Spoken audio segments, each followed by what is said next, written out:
شیخ عبد القادر جیلانی کو کچھ لوگ ملنے کے لیے آئے تو جب ان کے پاس پہنچے تو ان کا ایک جو غلام تھا اس نے لوٹا جو رکھا تو لوٹے کی ٹوٹی قبلہ کی طرف نہیں کی، تو شیخ عبد القادر جیلانی غوث پاک سرکار رضی اللہ تعالیٰ عنہ کو اس پر ملال ہوا، تو آپ نے جلال سے اس کی طرف دیکھا تو وہ آپ کی نگاہ کی تاب نہ لاتے ہوئے جاں بحق ہو گیا۔ حضرت شاہ نقشبند بخاری علیہ رحمہ نقشبندیوں کے امام ہیں۔ آپ کابل میں تشریف لائے تو بادشاہ کے گھر میں کام کرنے والی ایک خاتون آپ سے روحانی نسبت قائم کر لیتی ہے۔ جو اس کی ہم منصب تھی انہوں نے اس سے حسد کیا اور بادشاہ کے گھر کا زیور چوری کر کے اس پر الزام دھر دیا اور گواہیاں بھی دے دی۔ بادشاہ کو بڑا غصہ آیا، اس نے کوئی بات سنے بغیر کہا کہ اس کو لے جاؤ اور محل کی چھت سے اوپر گرا دو۔ خیر اس کو چھت پہ لے گئے، جب پھینکنے لگے تو اس کے دل میں خیال آیا، وہ کسی نے بتایا تھا کہ اوکھے ویلے بزرگ کام آتے ہیں، تو اس سے بڑھ کر اوکھا ویلا ہو کیا سکتا ہے؟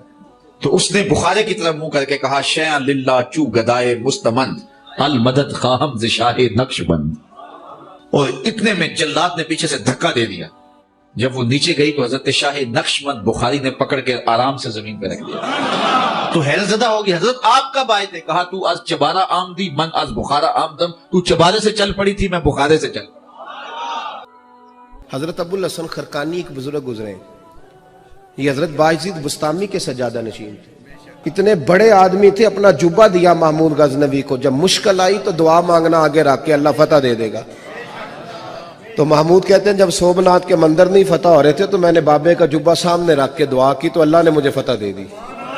کہتے ہیں بابا جی رات خواب میں ملے تو کہنے لگے تو نے کیا قیمت ڈالی میرے جبے کی؟ کہا حضور کیا مطلب؟ فرمانے لگے تو میرا جبہ سامنے رکھ کے دعا کرتا کہ یا اللہ ہندوستان کے سارے کافر مسلمان ہو جائیں تو اللہ نے توفیق ایمان دے دینی، یہ تو نے کیا دعا؟ داتا حضور کشف المعجوب میں لکھتے ہیں یہ فکرے ان کی زبان سے تب ادا ہوئے جب اس درخت کے نیچے تھے جس کے اوپر میں چڑھا ہوا تھا۔ آپ فرماتے خدا کی عزت و عظمت کی قسم پورا درخت، اس کی ٹہنیاں، اس کا تنا، اس کی جڑیں بھی سونے کی ہو گئی، سارا، ہاں سارے سونے کا ہو گیا۔ اب وہ جو ہے نا وہ مٹی اٹھانے کے لیے نیچے ہوا تو نیچے دیکھا تو زمین سونے کی زمین سونے کی حضرت۔ یہ کیا ہوا؟ دائیں دیکھا تو سونا، بائیں دیکھا تو سونا، آگے دیکھا تو سونا، پیچھے دیکھا تو سونا۔ اب بابا جی نے کام کیا تھا، کیوں نہیں مٹی دیا ٹیمہ پھڑان دیا، اور کرتا ہے حضور کہاں سے پکڑاؤں، مٹی ہے ہی نہیں، جہاں تک نظر جاتی سونا ہی سونا ہے۔ نہ میں وہابی نہ میں بابی، میں ہوں مسلم علمی کتابی، نہ میں وہابی نہ میں بابی، میں ہوں مسلم علمی کتابی۔ بسم اللہ الرحمن الرحیم۔ علی بھائی لائیو سٹوری سیشن کے بقیہ سوال کا 36 نمبر کوسچن ہے شیخ شیراز بھائی کا لاہور سے۔ کیا قرآن یا حدیث میں لکھا ہے کہ نبی صلی اللہ علیہ وسلم کے بعد کرامت نہیں ہو سکتی یا بزرگ نہیں ہوں گے؟ نہیں، کہیں نہیں لکھا، کرامت تو قیامت تک جاری ہے، لیکن مسئلہ یہ ہے کہ ایک فرقہ جب کرامت کو کلیم کرتا ہے نا کسی بزرگ کے حق میں تو دوسرا فرقے والا اسے فراڈ مانتا ہے۔ مثال کے طور پر دیوبند مدرسہ جو بنایا گیا اس کے بارے میں دیوبندیوں کا کلیم ہے، باقاعدہ کتابوں کے اندر انہوں نے لکھا ہے کہ نبی علیہ السلام نے رات کو دیوبند کے ایک بزرگ کے خواب میں آئے اور انہوں نے زمین پر لکیریں کھینچی اور فرمایا یہاں مدرسہ دیوبند جو ہے تعمیر کیا جائے، اور صبح کے وقت وہاں پہ لائنیں موجود تھیں، نبی علیہ السلام نے جو وضو کیا اس کا پانی بھی وہاں پہ موجود تھا، تو دیوبند مدرسہ وہاں پر بنایا گیا۔ اس سے بڑی تو کوئی کرامت ہو نہیں سکتی نا، تو بریلویوں کو بتائیں، وہ کہیں گے یہ سب فراڈ ہے۔ اسی طریقے سے بریلویوں کا یہ کلیم ہے کہ جب احمد بریلوی صاحب روزہ رسول پر حاضر ہوئے اور انہوں نے وہ نعت کا مقطع لکھا، کوئی تیری بات، کوئی کیوں پوچھے تیری بات رضا، تجھ سے کتے ہزار پھرتے ہیں، تو رسول اللہ صلی اللہ علیہ وآلہ وسلم کو احمد بریلوی صاحب کی حالت زار پر ترس آیا اور آپ قبر انور سے باہر نکلے اور انہوں نے سینے سے لگا لیا، خواب میں نہیں، بیداری میں۔ تو دیوبندیوں سے ذرا منوا کے بتائیں، کیونکہ اگر وہ یہ بات مان لیں گے تو پھر تو احمد بریلوی کے فرقے کو اڈاپٹ کرنا پڑے گا۔ اس سے بڑی تو پلانٹ ارتھ پہ کوئی کرامت ہی نہیں ہو سکتی نا کہ اللہ کے محبوب صلی اللہ علیہ وآلہ وسلم کسی کا اکرام فرمائے۔ کرامت کیا ہے؟ اللہ کا کسی پر کرم ہونا، اللہ کا کسی کی عزت افزائی کرنا۔ آپ تو کرامت صرف اس کو سمجھتے ہیں نا کوئی شخص شوبدہ کر کے دکھا دے، میں سمجھتا ہوں اس سے بڑی کوئی کرامت ہی نہیں کسی کے حق میں، اور یقیناً آپ بھی اسے سیکنڈ کریں گے تمام مسلمان، کہ رسول اللہ صلی اللہ علیہ وآلہ وسلم کی نظر شفقت اس پر ہو، آپ صلی اللہ علیہ وآلہ وسلم اسے انڈورس کرتے ہیں۔ اس سے بڑی تو کوئی اللہ تعالیٰ کی کرامت کسی شخص کے اوپر نہیں ہو سکتی۔ تو کیا بریلوی دیوبندی ایک دوسروں کے بزرگوں کے حق میں ہونے والی کرامتیں مانیں گے؟ کبھی بھی نہیں مانیں گے۔ تو ہم کب کہہ رہے ہیں کرامتیں ختم ہو گئی ہیں؟ اگر آپ میں سننے کا حوصلہ ہے تو میرا یہ کلیم ہے کہ ہمارا جو پلیٹ فارم ہے یہ اس وقت دنیا میں اگر اللہ تعالیٰ کی چند بڑی کرامات میں سے کوئی کرامت آپ نے دیکھنی ہے جو اپنے بندوں پر کی گئی ہے تو ہمارا یہ پلیٹ فارم ہے، اور اس میں میں سنگل آؤٹ صرف اپنے آپ کو نہیں کروں گا، میرے تمام سٹوڈنٹس بھی اس میں شامل ہیں، خواہ میلز ہوں فیمیلز ہوں، کہ اللہ تعالیٰ کا خاص کرم ہوا ہے کہ آپ صلی اللہ علیہ وآلہ وسلم سے 1400 سال دور ہونے کے باوجود اللہ تعالیٰ نے اس دور میں اسی دین کو دوبارہ سے زندہ کیا ہے جو قرآن و سنت کی فارم میں نبی الاسلام نے حجۃ الوداع کے موقع پر امت کے حوالے کیا۔ غدیر خم کی جو آپ علیہ السلام کی وصیت تھی، قرآن اور اہل البیت، تو الحمدللہ اس پلیٹ فارم سے قرآن کی توحید بھی بیان ہو رہی ہے، سنت کا پرچار بھی ہو رہا ہے، اہل البیت علیہ السلام کا دفاع بھی ہو رہا ہے، اور زیرو ٹالرنس ہے ہر معاملے کے اندر۔ خلفۂ راشدین کا، صحابہ کرام کا، جو نبی الاسلام کے جانثار تھے، ان کا تعارف جس طریقے سے ہمارے پلیٹ فارم سے ہوا ہے، اللہ کے فضل سے ہماری قیامت والے دن نجات کے لیے وہی خدمات کافی ہیں، اور توحید کو جس طریقے سے اسٹیبلش کیا گیا، اہل البیت کا دفاع کیا گیا، سیدنا حسین بن علی اور سیدنا علی بن ابی طالب علیہ السلام اجمعین کا دفاع جس طریقے سے کیا گیا، الحمدللہ آپ لوگوں کے سامنے ہے۔ تو ہمارا یہ پلیٹ فارم بھی اللہ تعالیٰ کی کرامت ہے۔ لیکن اب بریلوی دیوبندی اہل حدیث کیا ماننے کے لیے تیار ہوں گے؟ انہیں کہیں جی اس سے بڑی کرامت کیا ہوگی کہ تمہارے پچھلے 1000 سال کے بزرگ 10 سے 12 سال کے اندر فیل ہو گئے، اس کرامت کا سامنا ہی نہیں کر سکے، جبکہ لاکھوں ان کے چاہنے والے علماء اور بزرگوں کے پیروکار کروڑوں کی تعداد میں دنیا میں موجود ہیں، اس کے باوجود ایک پلیٹ فارم کے آگے فیل ہے۔ تو یہ بہت بڑی کرامت ہے۔ اب آ جائیں اس کرامت کی طرف جو فزیکل فینومینا آف نیچر کو توڑنے والی کرامت ہے۔ جس طرح کے انبیاء کرام علیہ السلام کے حق میں اللہ تعالیٰ کی وہ کرامتیں ہوتی ہیں، ان کے لیے ہم معجزے کا لفظ استعمال کرتے ہیں۔ معجزہ کی ٹرم قرآن و سنت میں نہیں آئی ہے، یہ علم الکلام کی ایک ٹرم ہے۔ قرآن و سنت میں معجزے کے لیے جو ٹرم آئی ہے وہ آئی ہے آیتن، یا وقف کریں گے تو آیا۔ تو جو یہ آیا ہے اللہ تعالیٰ کی نشانیاں ہیں جنہیں ہم معجزہ کہتے ہیں، عقل کو عاجز کر دینے والی چیزیں، جس طرح موسیٰ علیہ السلام کا عصا کو پھینکنا اور وہ اژدہا بن جانا، عیسیٰ ابن مریم کا اللہ کے اذن سے مردوں کو زندہ کر دینا، اور جو اندھے ہیں انہیں اللہ کے اذن سے بینائی دے دینا، اور محمد رسول اللہ صلی اللہ علیہ وآلہ وسلم کی دعا کی برکت سے بارش کا نازل ہونا، آپ کی مبارک انگلیوں سے پانی کے چشمے جاری ہونا، اس قسم کی جتنی بھی کرامات جو اللہ تعالیٰ نے اپنے بندوں پر کی، جنہیں ہم معجزہ کہتے ہیں یا قرآن و سنت کی ٹرم میں آیتن کہتے ہیں، آیات ہیں، اللہ تعالیٰ کی نشانیاں ہیں، تو وہ تو الحمدللہ انبیاء کرام علیہ السلام کو اللہ تعالیٰ نے عطا فرمائی، اور جب اللہ تعالیٰ نے چاہا ان سے ظہور ہوا۔ اس کا انکار کرنے والا تو کافر ہے، گمراہ نہیں ہے، بدعتی نہیں ہے، کافر ہے۔ عیسیٰ ابن مریم کا بغیر باپ کے پیدا ہونا یہ اللہ تعالیٰ کا معجزہ تھا۔ یہی معجزات جب غیر انبیاء سے ظاہر ہوتے ہیں تو ہم انہیں کرامت کہتے ہیں۔ اور کرامات کے اوپر تو میں نے آج سے 10 سال پہلے 4 ویڈیوز ریکارڈ کروائی ہیں 1.5 گھنٹے کی، مسئلہ نمبر 131 ABCD، اور اس کے بعد بھی وقتاً فوقتاً میں نے کرامات کے اوپر تفصیلی ویڈیوز ریکارڈ کروائی ہیں۔ کرامات کا کون منکر ہو سکتا ہے؟ وہی جو آیتن ہے، نشانی اللہ تعالیٰ کی، جب غیر انبیاء کے اوپر ظاہر ہوتی ہے تو اس کے لیے کرامت کی ٹرم استعمال ہوتی ہے۔ اور اسی طرح کا نظر کا جو دھوکہ ہے، جب وہ کسی کافر سے ظاہر ہوتا ہے اسے استدراج کہا جاتا ہے، الوژن کہہ لیں۔ نظر کا دھوکہ کہہ لیں، استدراج، جس طرح کہ موسیٰ علیہ السلام کے مخالفین جو جادوگر تھے انہوں نے جو رسیاں پھینکی تو اس وقت تو پبلک کی مت تو انہوں نے مار دی نا وقتی طور پر، وہ تو اللہ تعالیٰ کی طرف سے معجزہ غالب ہوا، ادروائز تو انہوں نے بھی وہی کچھ کر کے دکھا دیا جو موسیٰ علیہ السلام کر رہے تھے، لیکن اللہ تعالیٰ نے موسیٰ علیہ السلام کو غلبہ دیا کہ ان کی لاٹھی سے جو اژدہا بنا وہ سارے ان سانپوں کو، جو سانپ نظر آ رہے تھے حقیقتاً نہیں تھے، کیونکہ سورہ حج میں ہے کہ کوئی ایک مکھی بھی نہیں بنا سکتا، وہ رسیاں سانپ نظر آئیں نظر کے دھوکے کی وجہ سے۔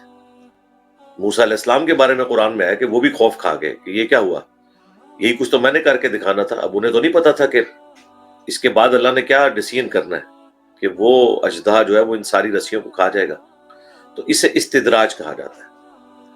تو یہ کرامت ہو، استدراج ہو، یہ تو قیامت تک ظاہر ہے جاری ہے، اللہ تعالیٰ جب چاہتا ہے اپنے بندوں کے ذریعے اس کا ظہور فرما دیتا ہے۔ الحمدللہ نبی الاسلام کے صحابہ کرام کے اوپر کرامات والا معاملہ ہوا، تابعین کے اوپر ہوا، تبع تابعین کے اوپر ہوا، قیامت تک یہ سلسلہ جاری ہے۔ لیکن ہمارا جو اہل بدعت سے اختلاف ہے وہ یہ ہے کہ یہ لوگ کہتے ہیں کہ کچھ کر کے کوئی دکھا سکتا ہے، تو بھائی کوئی کچھ نہیں کر کے دکھا سکتا، یہ اللہ تعالیٰ جب چاہتا ہے کسی کے لیے اس چیز کو ظاہر فرما دیتا ہے، کسی پر اللہ تعالیٰ کا کرم ہو جاتا ہے، اسے کہا جاتا ہے کرامت، اللہ کا کرم ہونا۔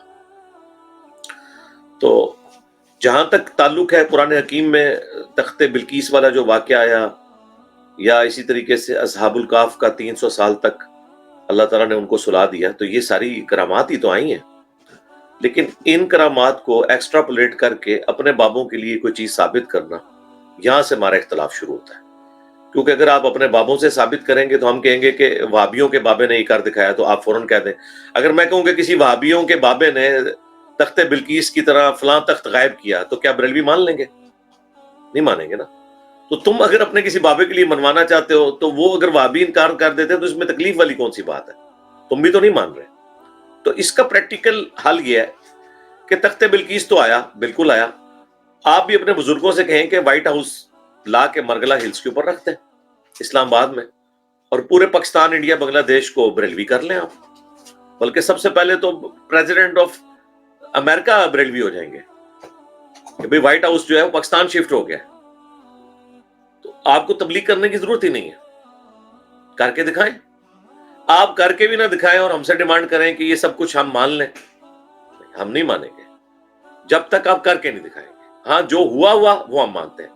رہی آپ کے بابوں کی سٹوریاں تو وہ ہم اس لیے نہیں مانتے ہیں کہ بھئی وہ سٹوریاں جھوٹی کہانی ہیں۔ آپ بزرگوں کے بارے میں کلیم کرتے تھے کہ راوی کے پل کے اوپر آ کے وہ بم پکڑتے تھے 1965 میں۔ آپ انڈیا چلے جائیں، انہوں نے بھی اپنی دیویوں کے پکڑے ہوئے بم جو ہیں وہ میوزیم کے اندر سٹور کیے ہیں، وہ دکھاتے ہیں، وہ کہتے ہیں دیکھیں 65 میں جب پاکستان میں بم پھینکے تو ہمارے بزرگان دین نے آگے پکڑ لیے، تو مانے نا۔ اور پھر مجھے بتائیے کہ 1965 میں آپ نے کہا کہ علی اجویری صاحب راوی کے پل پہ آ کے جو ہے وہ بم کیچ کرتے تھے، ایک بندہ قبر سے نکل کے اتنی دور ڈائیو لگاتا ہے اور وہ بم کیچ کر لیتا ہے، اور جب اس کے مزار کے اوپر بم پھاڑ کے جاتے ہیں 65 لوگ شہید ہوتے ہیں، اس وقت بابے کے ہاتھوں میں کیچ پکڑاتے ہیں، وہ اس سے ڈراپ ہو جاتا ہے۔ وہ بابا جو کل تک ڈائیو لگا کے اتنی دور سے پلوں سے جا کے کیچ پکڑتا تھا، جب اس کو سمپل ہاتھ میں کیچ دیا گیا ہے تو وہ ڈراپ ہو گیا۔ کیوں؟ اب ریٹائرمنٹ لے لیے بابوں نے۔ یہ سب جھوٹ ہے بھائی، ایسے نہیں ہوتا۔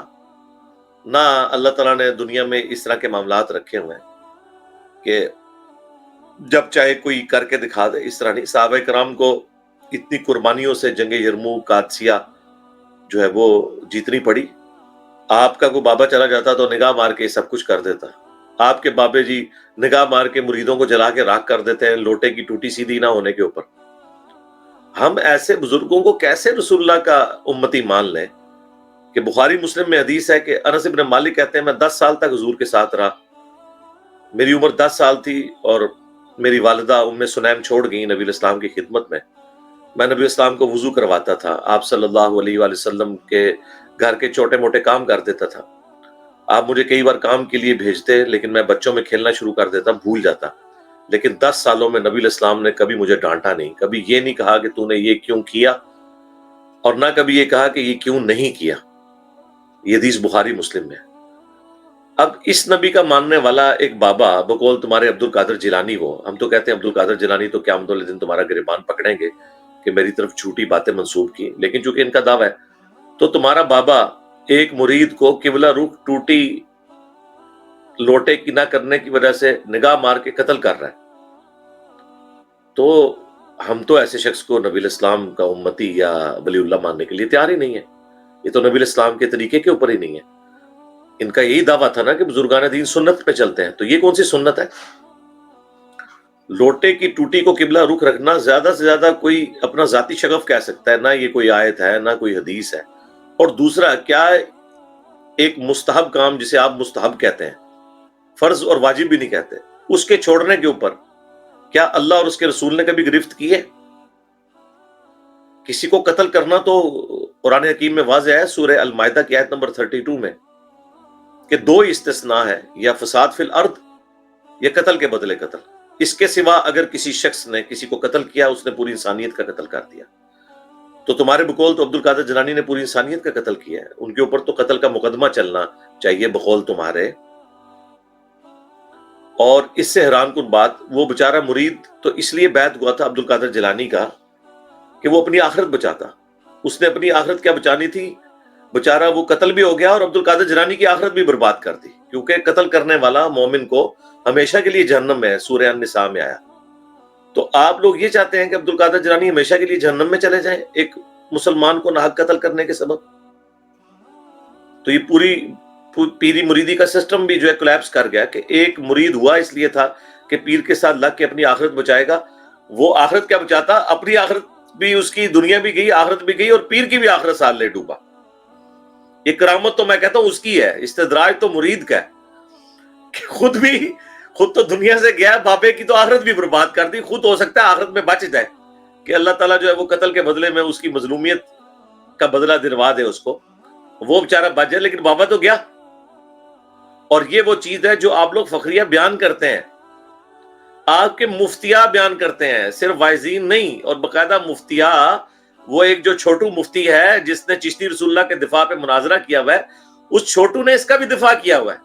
شیخ عبد القادر جیلانی کو کچھ لوگ ملنے کے لیے آئے، تو جب ان کے پاس پہنچے تو ان کا ایک جو غلام تھا، اس نے لوٹا جو رکھا تو لوٹے کی ٹوٹی قبلہ کی طرف نہیں کی، تو شیخ عبد القادر جیلانی غوث پاک سرکار رضی اللہ تعالیٰ عنہ کو اس پر ملال ہوا، تو آپ نے جلال سے اس کی طرف دیکھا تو وہ آپ کی نگاہ کی تاب نہ لاتے ہوئے جاں بحق ہو گیا۔ یہ چھوٹو آپ لوگوں کو لے ڈوبا ہے، اس نے باقاعدہ ویڈیو میں دفاع کیا ہے اس کا۔ اور جو ان چھوٹوؤں کا سب سے بڑا ہے الیاس قادری باپا جانی، اس نے تو ریٹن میں یہ واقعہ لکھا ہے، جنات کا بادشاہ ایک ان کا پمفلٹ ہے، ایک چھوٹا سا کتابچہ ہے، اس میں انہوں نے وہ چینی جن والا واقعہ بھی لکھا ہوا ہے، تو اس میں انہوں نے یہ بھی لکھا ہوا ہے عبد القادر جیلانی والا واقعہ۔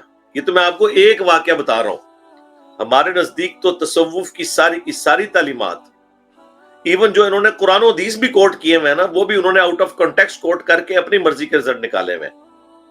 ہم تو ان کی کتابوں سے قرآن اور حدیث کی تشریح بھی پڑھنے کے حق میں نہیں ہے، کیونکہ انہوں نے بالکل اس کو بھی بگاڑ کے پیش کیا۔ تو کرامت کو ہم مانتے ہیں، قیامت تک جاری ہے، اللہ کا شکر ہے، یہ کرامت ہے۔ دیکھیں میں لائیو آپ لوگوں سے مخاطب ہوں، یہ کرامت ہی ہے نا۔ تو اللہ تعالیٰ نے کتنی بڑی کرامت کر دی ہے کہ دنیا میں کونے کونے میں لوگ بیٹھے ہوئے ہیں اور اپنے محبوب صلی اللہ علیہ وآلہ وسلم کے ساتھ جڑ رہے ہیں۔ اور آپ کے بزرگوں سے تو لوگ ملتے تھے، ان کے پاس بیٹھتے تھے تو کچھ وہ صوفی بنتے تھے۔ اور کرامت دیکھیں، ایک بندہ اکیلا جیلم میں بیٹھا ہوا ہے اپنے پلیٹ فارم پہ، اور انہی بابوں کے ماننے والے اپنے بابوں کو چھوڑ کے اس شخص کے ساتھ جڑ رہے ہیں جس کی قبر مدینے میں ہے صلی اللہ علیہ وسلم۔ میں نے اپنے ساتھ بھی نہیں جوڑا، میں بھی آپ سب کی طرح اپنی آخرت کی فکر میں ہوں، مجھے بھی اتنی ہی اپنی آخرت کی فکر ہے جتنی آپ کو اپنی آخرت کی فکر ہے۔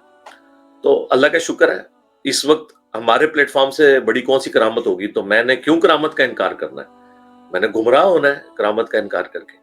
ہمیں اختلاف یہ ہے کہ جو آپ نے ما فوق الفطرت، جو فزیکل فینومین آف نیچر کو توڑنے والے واقعات اپنے بزرگوں کے بارے میں کلیم کیے ہوئے ہیں، وہ ان بزرگوں سے ثابت ہی نہیں ہے۔ اور معذرت کے ساتھ اکثر جو آپ نے چیزیں ان سے ثابت بھی کی ہوئی ہیں، وہ سب کی سب فراڈ، خلاف شریعت ہیں، ان کا قرآن و سنت سے کوئی لینا دینا نہیں ہے۔ یار جب آپ کہیں گے کہ بہاؤ لاکھ نقشبند جو ہے وہ مریدیوں کو کیچ کرتا تھا، تو چبارے سے چل پڑی اور میں مینارے سے چل پڑا، میں بخارے سے چل پڑا اور تو مینارے سے چل پڑی، اور مریدنی کو کیچ کر کے دیکھے ثاقب رضا مصطفی صاحب یہ سنا رہے ہیں، کتنے ذمہ دار عالم ہیں اور کس قسم کا بےہودہ واقعہ سنا رہے ہیں کرامت کے نام کے اوپر۔ حضرت شاہ نقشبند بخاری علیہ رحمہ نقش بندیوں کے امام ہیں۔ آپ کابل میں تشریف لائے تو بادشاہ کے گھر میں کام کرنے والی ایک خاتون آپ سے روحانی نسبت قائم کر لیتی ہے۔ جو اس کی ہم منصب تھی انہوں نے اس سے حسد کیا اور بادشاہ کے گھر کا زیور چوری کر کے اس پر الزام دھر دیا اور گواہیاں بھی دے دی۔ بادشاہ کو بڑا غصہ آیا، اس نے کوئی بات سنے بغیر کہا کہ اس کو لے جاؤ اور محل کی چھت سے اوپر گرا دو۔ خیر اس کو چھت پہ لے گئے، جب پھینکنے لگے تو اس کے دل میں خیال آیا، وہ کسی نے بتایا تھا کہ اوکھے ویلے بزرگ کام آتے ہیں، تو اس سے بڑھ کر اوکھا ویلا ہو کیا سکتا ہے؟ تو اس نے بخارے کی طرف منہ کر کے کہا، شیئا للہ چو گدائے مستمند المدد خواہم ز شاہ نقش بند۔ اور اتنے میں جلاد نے پیچھے سے دھکا دے دیا۔